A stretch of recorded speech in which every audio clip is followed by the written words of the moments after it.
They say that in every moment of loss, there is a hidden lesson, one not easily seen, but always waiting to be discovered.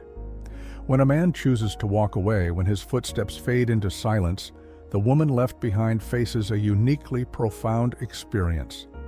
Her feelings are not simply sadness or abandonment, they are a complex dance between grief, growth, and self-reflection. What does it feel like to be left behind?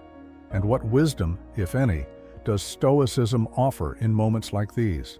Before we delve into this deeply introspective journey, if you're drawn to stories that explore the human experience through the lens of philosophy, introspection, and personal growth, then take a moment to subscribe to our channel. Your support helps us share more of such documentaries. Now let's begin. Parting ways, whether by choice or circumstance, is one of life's great inevitabilities. And yet, it is often in the echoes of footsteps walking away that a woman confronts herself most deeply. Her feelings are not confined to disappointment. They encompass the complex interplay of self-worth, vulnerability, and unspoken questions. Stoicism teaches us not to resist what happens, but instead to focus on what we can control. You have power over your mind, not outside events, Marcus Aurelius wrote. Realize this, and you will find strength. But what does this mean for her? The woman who now faces an empty space left by someone who was once at her side. The truth is, walking away has ripple effects, waves of thoughts and emotions that she feels in her very core. At first, those feelings may be raw, a sting of rejection, or the ache of unanswered questions. Why didn't he stay? Did I do enough? Was I valued? These thoughts are natural. They bubble up like storm clouds, threatening to overwhelm. But contrary to what we might expect, the principles of Stoicism do not ask her to suppress these feelings. Suppression would mean denial. Instead, Stoicism gently nudges her toward observing the emotions without judgment, to say, here you are, this hurt, this sadness. I will feel you, but I will not let you dominate me. You are part of my humanity. Epictetus reminded us, it is not events that disturb people, it is their judgments concerning them. As a woman grapples with the experience of being left behind, this perspective becomes both a challenge and an invitation. The pain she feels does not come solely from his departure. It comes from the meaning she assigns to his absence. Does she tell herself that she wasn't enough? Or does she tell herself that his choice to walk away was his own burden to bear, one that doesn't diminish her inherent worth? This is where empowerment through Stoicism begins. It offers no false promises of instant relief. The ache will linger, and the longing may return in waves. But Stoicism reminds her that she still possesses power, the power over her thoughts, her perspective, her response.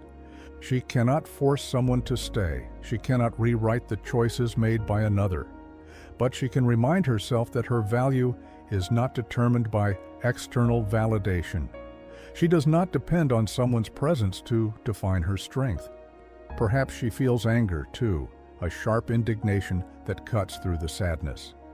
Anger, Stoicism tells us, is a poor guide. It asks us to act, but always at the expense of clarity.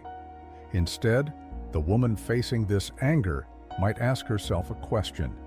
Is this emotion serving me? What can I learn from it? In moments like this, Stoicism teaches the value of stillness, to pause, to breathe, to sit with the discomfort, not react to it. The discomfort, after all, is transient. It will not last forever, despite what it might whisper in its darkest moments. Loss teaches resilience, though it seldom feels that way in the moment. When a woman is left behind, there is an undeniable solitude that follows, but solitude is fertile ground for growth. Marcus Aurelius, while reflecting on loneliness and isolation, penned this: "The impediment to action advances action. What stands in the way becomes the way." This idea that our challenges can push us toward transformation asks her to look inward, to question what she truly desires for herself, not for anyone else, not for the man who walked away, but for herself. It is here, in the quiet space of self-reflection, that a new phase begins. Stoicism guides her toward focusing on what she can control: her thoughts, her choices, her priorities. It teaches her how to filter through the noise of regret and the temptation to dwell on what could have been, and instead channel her energy into what is. What is within her grasp at this very moment? What actions can she take today, rooted in purpose rather than pain? The days after someone walks away are uncharted territory, each hour stretching longer than the next. At first, it feels as though the world itself grows quieter, and yet her mind is anything but calm. Her thoughts swirl relentlessly, questions carving their way into the fabric of her waking hours. Did I say too much? Did I say too little? Did I misread the depths of what we shared?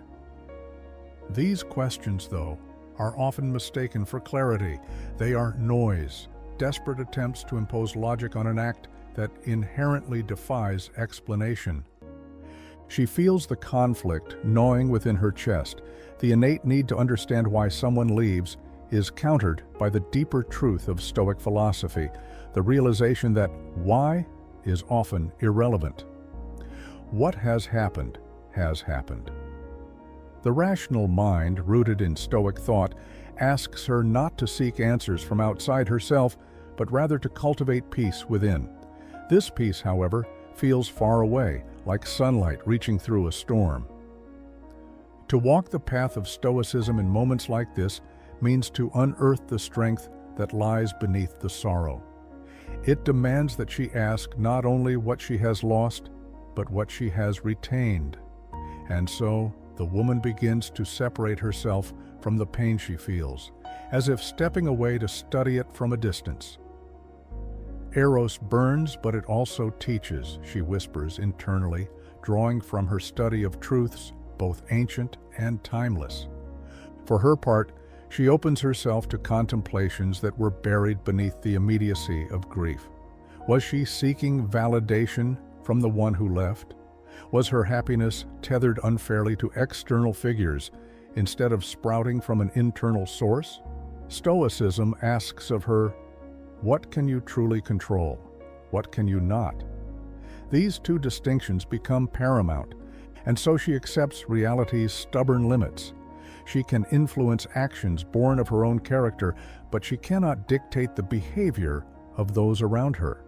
She cannot control their choices, their departures, their silent verdicts, their weights that leave impressions on her heart. Understanding this, while simple in principle, doesn't immediately remove the sting, but it opens a path forward. The woman begins to release expectation, which she learns was the source of her disbelief when the person she cared for walked away. Expectation, she muses, is the thief of serenity, masking itself as hope. And from here, her attention shifts further inward. She becomes acutely aware of her own dignity, her worth. For Stoicism does not advocate passivity in suffering, it advocates mastery over it.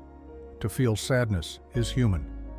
To wallow endlessly in sadness, however, is to lose the things most precious to human life: reason and progress. Once again, she finds herself drawn toward the wisdom of Marcus Aurelius, whose works had lately become her steady companion. A passage she had underlined weeks prior, though it meant less at the time, now gleamed with new power.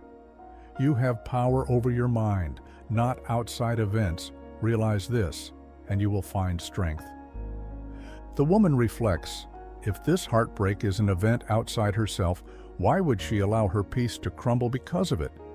She wonders if this could be the pivotal moment, the watershed turning her sadness into a different kind of clarity. Conclusion: Stoicism teaches her to embrace impermanence. She realizes that her attachment to permanence was what magnified her suffering. Relationships change. People change.